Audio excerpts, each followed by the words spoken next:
with the first question, how significant is the International Day of Education to the theme, Learning for Lasting Peace?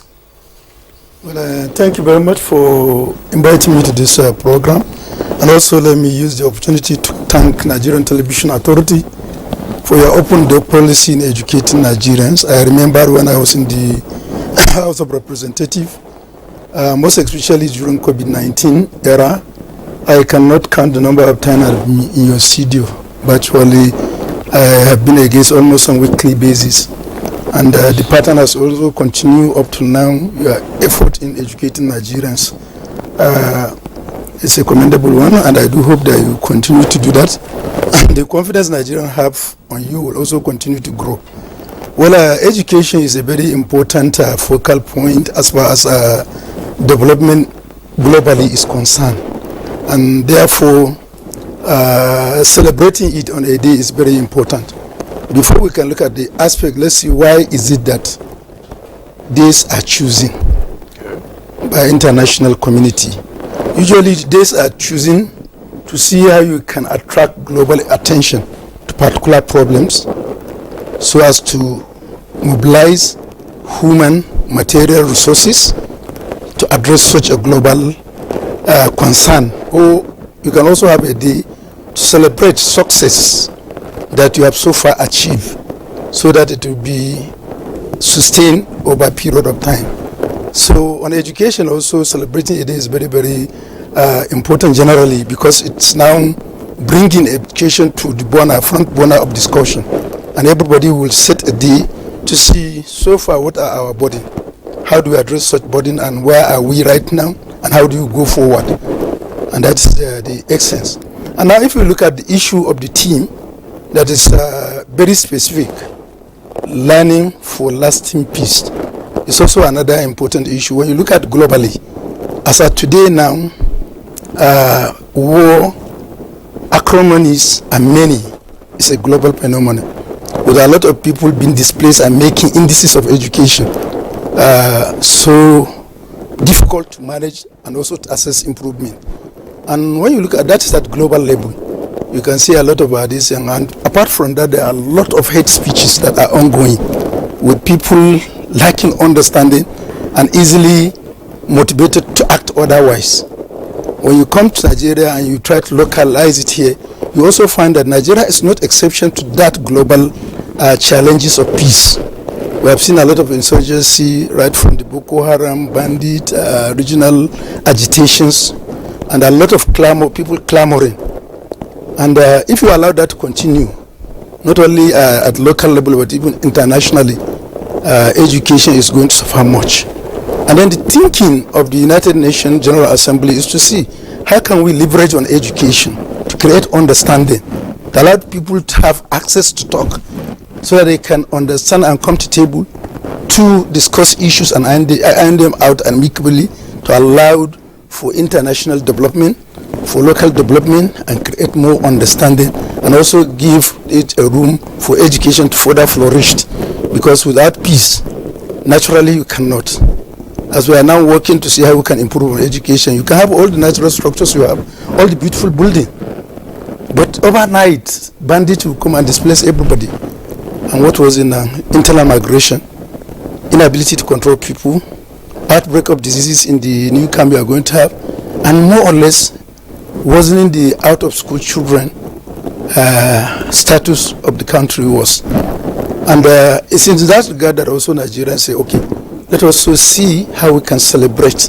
And I must also thank the Nigerian Television Authority for giving us this opportunity.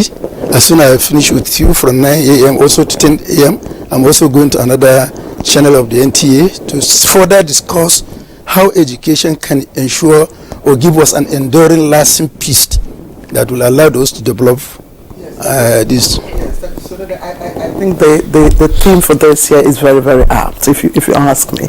Again, considering the circumstances globally, but again, education is considered as a compass to attain this sustainable peace. It is the compass that will lead us to it, and that's why UNESCO normally would advocate that, look, if what countries are investing in people, they should prioritize education. Within this context, do you think that we should also be celebrating, or why should we be part of this celebration? Yes, we have a lot of reason to celebrate.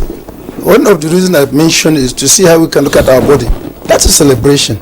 Now, when you look at that, within the context of team, education, when you look at the team, within the context of education, I know as a country we should celebrate, but if you look at the context of education, investing in people and prioritizing education. Yes, that's what I'm coming to. Do we have things that we should be celebrating? Yes, we have to celebrate. You see, even celebrating life itself is also celebrating. At least we're here. Now we are looking, let's look at the team. If we celebrate, we are trying to see what are the problems that has to do with the team. Right now, it doesn't mean, it's not, I said, you can use a burden to address burden. It's part of celebration. Yes, we agree we have challenges. Now, in our celebration in Nigeria is now, how can we now refocus the educational implementation in the country to achieve lasting peace? You understand? So we have to celebrate that. For example, there are a lot of education, regional and others. Some of them are misunderstanding of day-to-day running of government. And the only way you can do is through education that you can educate people. No, do you know that, look, what you are thinking that this is responsible for that isn't like that? Okay, people will violate the law because they are punished. Agitation will come from their own people that they are being isolated. Not minding that the key factor there is that you broke the law. And if you do that, there is a consequences. Now the ability to people to understand that, look, when you do something, there is consequences, and so do not do it. Or if one is to face the consequences, you shouldn't bring biases, religious, regional, gender, or what have you. That is a celebration. And we have to understand that. It's only when we understand that we now say, okay, if I am in any way punished for what I have done, it's not because I'm a Hausa man or I'm from Kebbi State, but because I have touched the rule. And there must be a consequences for touching that rule negatively. And my question really is just is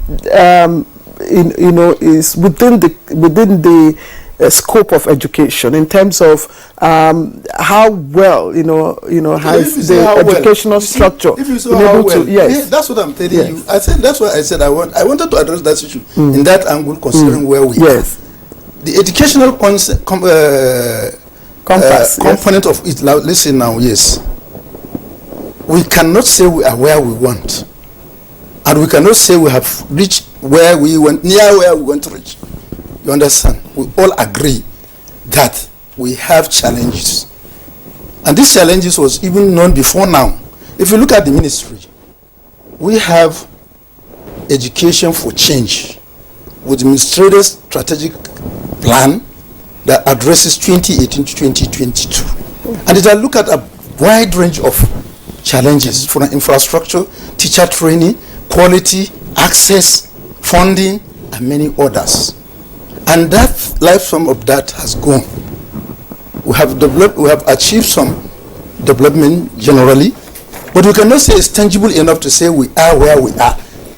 And you see, this is a regime that is looking at it critically without changing or camouflaging. Okay. Mr. President agreed there is problems in education. It's not everybody, and he has said so. And he came up with 8-point agenda and made education as a special focus area with so many thematic areas that we need to address. Okay. And those thematic education, look at the out-of-school children, which I know we are going to discuss, which is a major issue globally. And if you want to reduce the global burden of out-of-school children, if you neglect Nigerian out-of-school children, you will not have any impact. I know this is captured in your 2020 roadmap. Yes. It's part of what you have, and I know you also had some thematic areas and indicators. Yes, we are coming to that. Yes, so just brief us briefly. Okay, when you look at the out-of-school children as a thematic area, you see we have buried data, depending from where you are coming. And as scientists, we have to use data to address issues. When you neglect data, you are definitely going to have it wrong in your planning.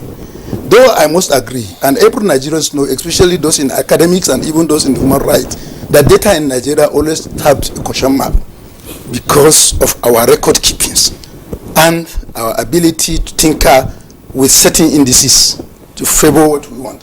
But generally, let's say, for us, by the basic university basic commission, education commission says we have up to 10.6 out of school children million.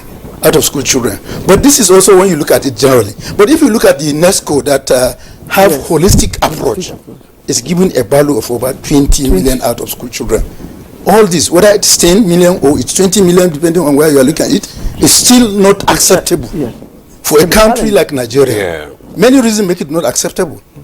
Human resources we have, financial resources we have, but the issue might likely be major issue, political will and leadership challenges. So it's not acceptable.